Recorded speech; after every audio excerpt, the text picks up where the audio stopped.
What's up, guys? I have been using the Uneekor i-mini for about a month now, and I wanted to make a video to share my thoughts on this launch monitor. It was released earlier this year in 2023 with lots of hype. I think mainly because of the impact video, where you can actually see video of impact, and also because of its integration with GCPRO. That is what most people are using, I believe, with Uneekor launch monitors. We'll get into that a little bit. So let's get started.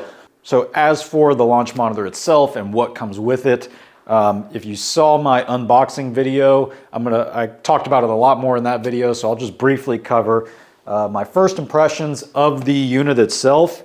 Number one, it is large. It is the largest launch monitor that I have. I compared it to like my GCQuad, and I thought my GCQuad was large, but this thing just towers over it. So it is a large unit. Another example would be like SkyTrack Plus. These, not even close. So it's a large unit. Doesn't really make a difference. It's still portable. And it does come with a very nice case that I went over in the unboxing video. Got it right here. Definitely scores major points with me whenever you provide a nice case for a launch monitor that is thousands and thousands of dollars. They did that. It's got foam inside. It's got the shoulder strap for the case, included Ethernet cord, and plenty of reflective club stickers that you need to put on your clubs to get the club data from the launch monitor. I don't know how many provided, but a lot of those sheets, you're not going to run out. You just need one on each club, and they last a long time. So all of that was included with the unit itself. Now let's talk about the Uneekor software. So to start out, they have a main program called Uneekor Launcher that you can just open up and launch any of the other software that they have from within that. That makes it pretty simple. So I really enjoyed that. The initial setup, I again went over in the unboxing video. It was a little bit of a pain. Took me hours troubleshooting all that. And it resulted in, basically just a lot of connection issues with Wi-Fi. You can connect using the Ethernet cord, but where it's got to be positioned, I don't have a cord long enough. Not going to do that. I prefer using Wi-Fi, but had a lot of connection issues initially, and then I went weeks without any until earlier today. I was having connection issues when using the iPad app of Uneekor View. So those things are there. Not sure how much of it is related to like my home network or my devices or anything like that. But basically what happens is you're hitting shots, and eventually it will lose connection, but it doesn't tell you. So you'll hit a shot, you'll see the numbers on the launch monitor screen, but nothing will happen in the software. And that has happened to me both in the PC software and the iPad app. So anyways, just be aware of that. Like I said, it's worked well for weeks, and it kind of crept back in. So I don't know what changed, if anything. So Uneekor View, that is the standard driving range software from Uneekor. That's what I've got up behind me. That's going to allow you to hit your shots, watch the ball flight, look at all the numbers and different screens, as well as use swing cameras to record yourself and easily play back that video and check it out. So a couple things with View that I wanted to mention. One that I find a little bit weird is that to start, you have to create what they call a session, and that is essentially shots with one club. So in my mind, I think of a session as like, I'm going to create a session, I'm going to hit balls for 30 minutes, an hour, I might use 3, 4, 5 different clubs during that time. To me, I would think that's a session. That's not how it works in View. If you want to change clubs, you have to create a new session. And you may be able to see behind me on the left, I've got the different colors on the far left menu. Each of those are different sessions for different clubs. You can delete them when you're done. You can hide them. But to me, I just don't like that, how it's organized. It's a small thing, but it just doesn't really jive with how I think about a session and how I'd like to practice. Now, the other feature is the impact camera. Like I said, there's a lot of hype around that feature. Seeing a close-up video replay of impact seems awesome. And I would have to say that I was a little bit surprised that I did not find it that useful. I kind of got in the habit of looking at it, but I really can't tell much from it. And maybe that's just me, maybe I don't know enough, but you know, all I can really tell is, did I hit the ball high, low on the face, okay, slightly towards the toe, slightly on the heel, but as far as like face angle, I can't tell much. And there's a very small window of the video, and so trying to watch the direction of the spin of the golf ball after impact, you know, it helps if the logo is in view, but honestly, you're seeing like one revolution of the golf ball, and you really can't tell, is it spinning right or is it spinning left? So I have watched a bunch of those videos trying to figure out, match up what I felt to what I see. And, you know, I really don't find a lot of use for it. It's other than, you know, kind of confirming about where the impact was on the face. Other than that, you know, I kind of already feel that in the shot. So it definitely is nice to have, especially nice to have since you don't have impact location data as far as the exact placement of where it was. So at least you have the photo, you have the video. So it is kind of like a substitute for that. But yeah, just not as useful as I was hoping. Now, as for the swing camera, I found that it was pretty simple to use. Unfortunately, I don't have any USB webcams that I could connect and test it out with, but I was able to test it just with the webcam in my laptop.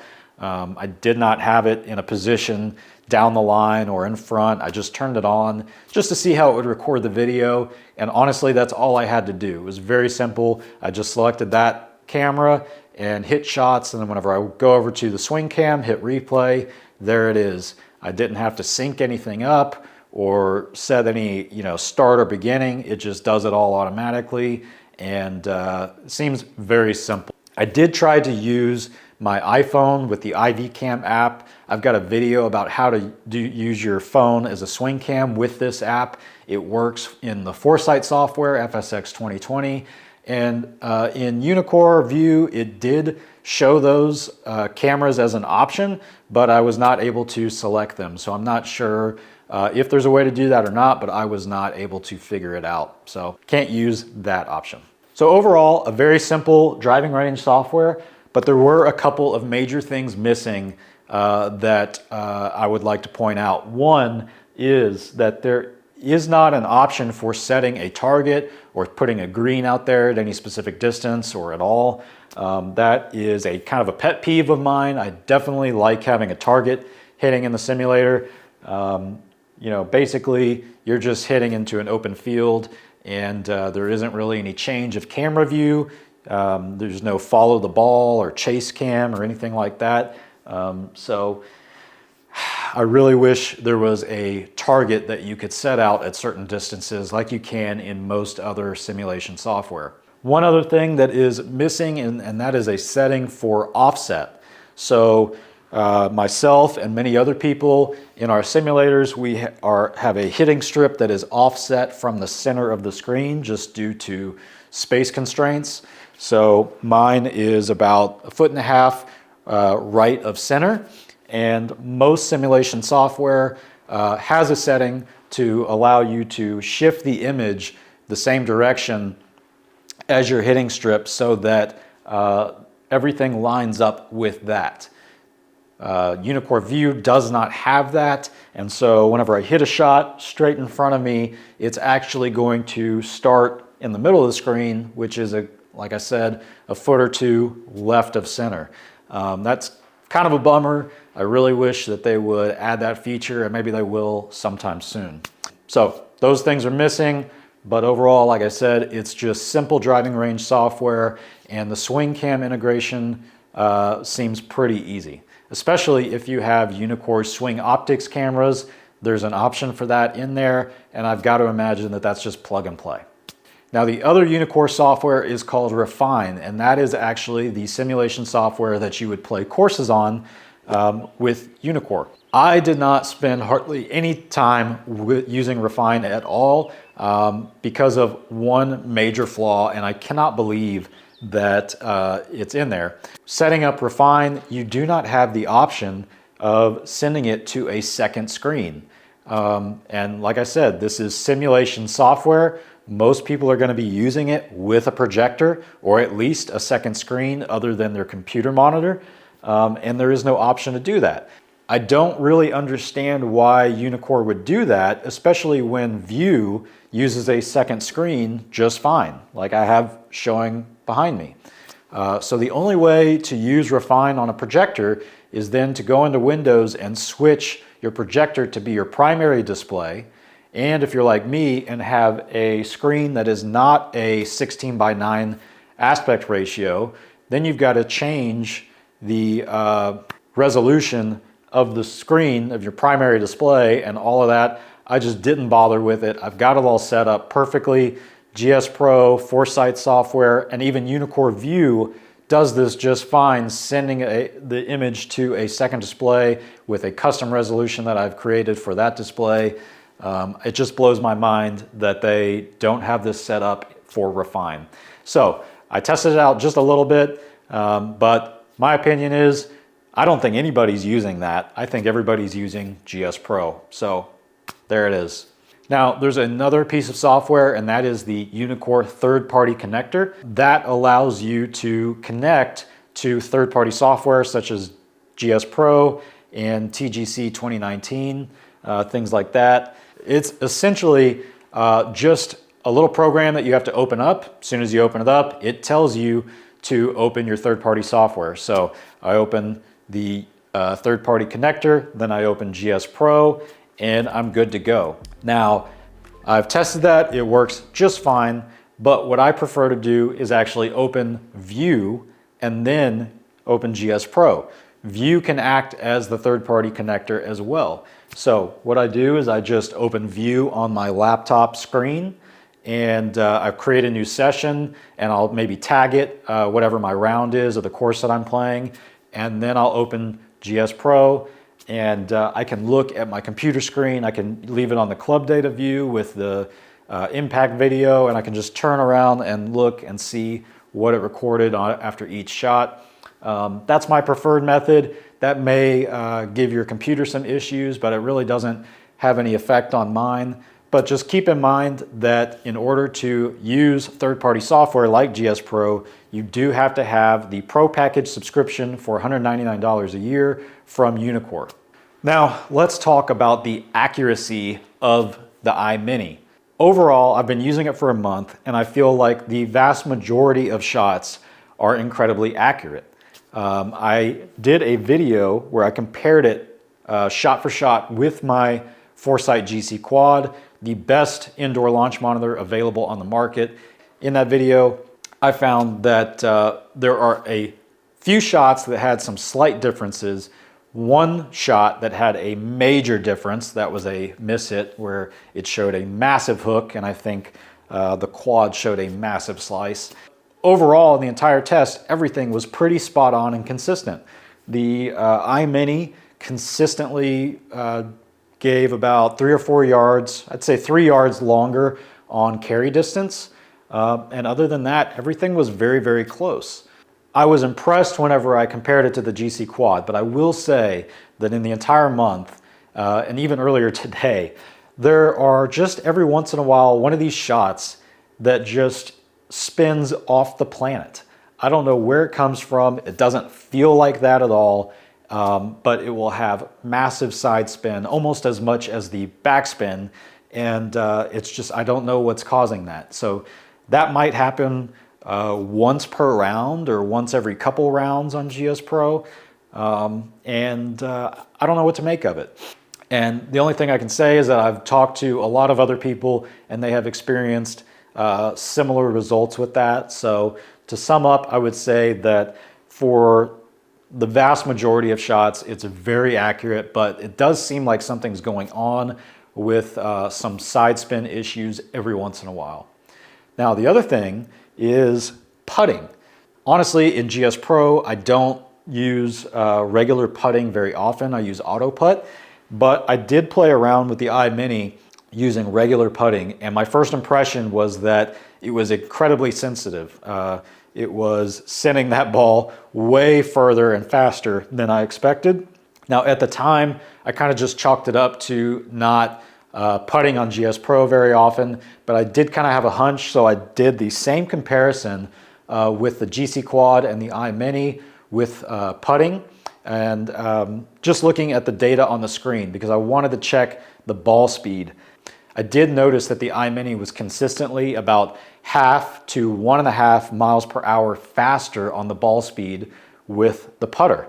An entire mile per hour faster can result in a much longer putt. Not really sure which one is correct, but if you ask me, to be honest, I would assume that it's the GCQuad and that the iMini is reading that a little bit too sensitive.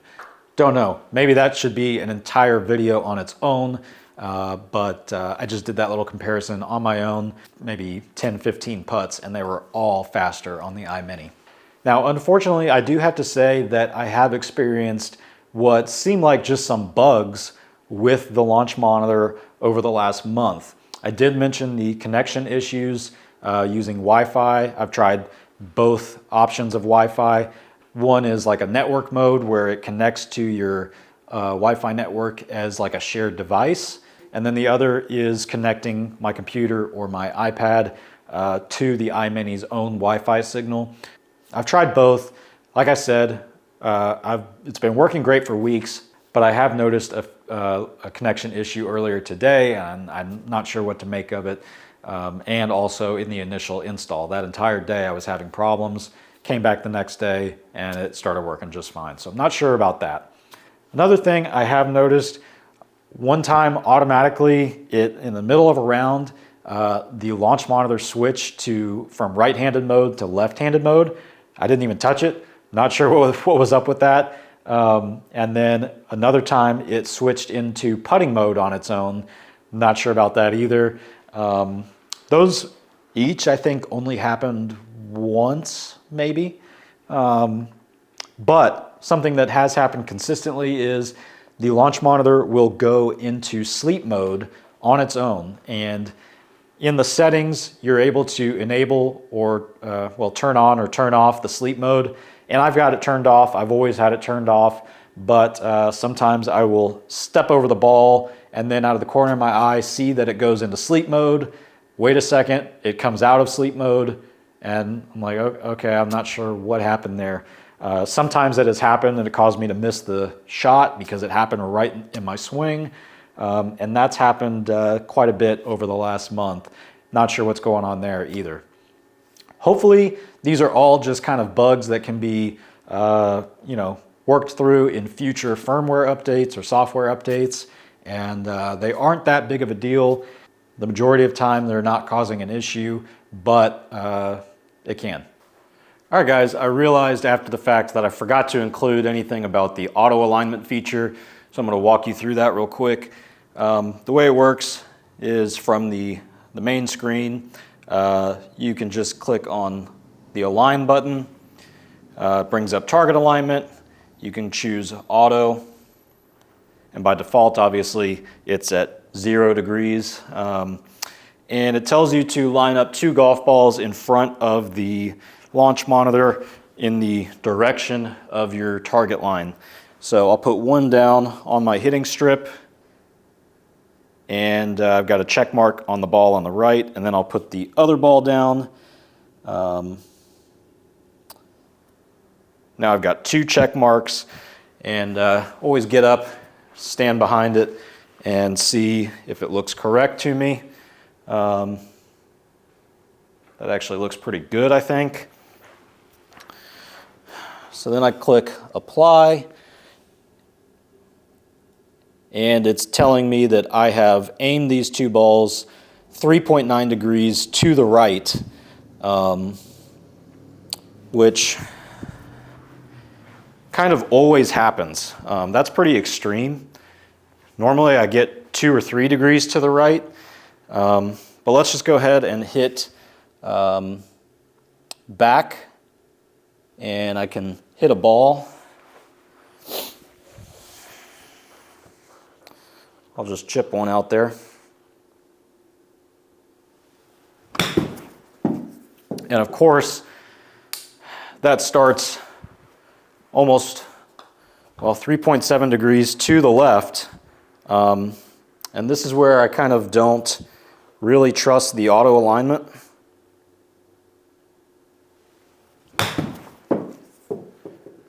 See, that just doesn't really match up. So I'm not sure about that. Every single time I use auto alignment, it aims me to the right. So that kind of makes me wonder if it's the iMini. The other theory is that it can just be really hard to line up two round objects in a straight line to the 1/10 of 1 degree, just using your eyeballs.